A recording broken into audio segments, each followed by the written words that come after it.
यद्यपि साधन की लालसा बीज रूप से प्रत्येक साधक में विद्यमान है, परंतु असाधन की कामना ने साधन की लालसा को जागृत नहीं होने दिया। ऐसा कोई व्यक्ति है ही नहीं जिसमें आंशिक साधन और आंशिक असाधन न हो। आंशिक असाधन की कामना को नाश करने के लिए ही विद्यमान साधन की लालसा को सबल तथा स्थायी करना है।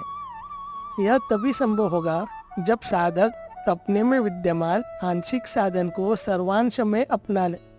जिस प्रकार दार्शनिक दृष्टि से असत में ही सत की सत्ता है और असत सत ही से प्रकाशित है, उसी प्रकार आंशिक साधन के महत्व से ही साधक प्रमादवश आंशिक असाधन को जीवित रखता है, क्योंकि केवल दोषयुक्त जीवन किसी का नहीं है। गुण दोषयुक्त जीवन में ही साधन की लालसा का प्रश्न उत्पन्न होता है। इतना ही नहीं, सीमित गुण भी दोष बन जाता है।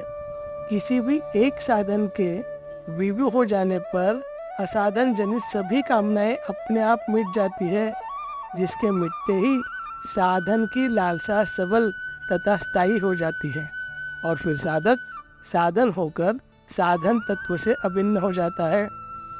साधन की लालसा ज्यों ज्यों सबल होती तथा स्थायी होती जाती है, त्यों त्यों असाधन जनित कामनाएं अपने आप मिटती जाती है। ज्यों ज्यों असाधन जनित कामनाएं मिटती जाती है, त्यों त्यों साधन की लालसा वर्तमान जीवन की वस्तु हो जाती है। यह नियम है कि जो लालसा वर्तमान जीवन में संबंध रखती है उसकी पूर्ति स्वतः हो जाती है। तो साधन लालसा की पूर्ति में ही साधक का अस्तित्व साधन होकर साधन तत्व से अभिन्न हो जाता है।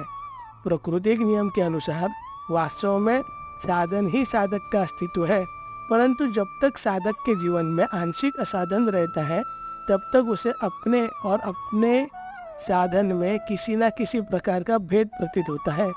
जब साधक को वह भेद असह्य हो जाता है तब अपने आप असाधन का सर्वांश में नाश हो जाता है।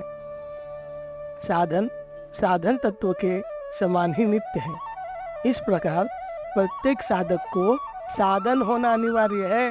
असाधन जनित सुख लोलुपता की दास्ता ने ही बेचारे साधक को साधन से विमुख किया है, किंतु साधन की लालसा का नाश करने में असाधन समर्थ नहीं है। साधन लालसा असाधन का अंत करने में सर्वदा समर्थ है।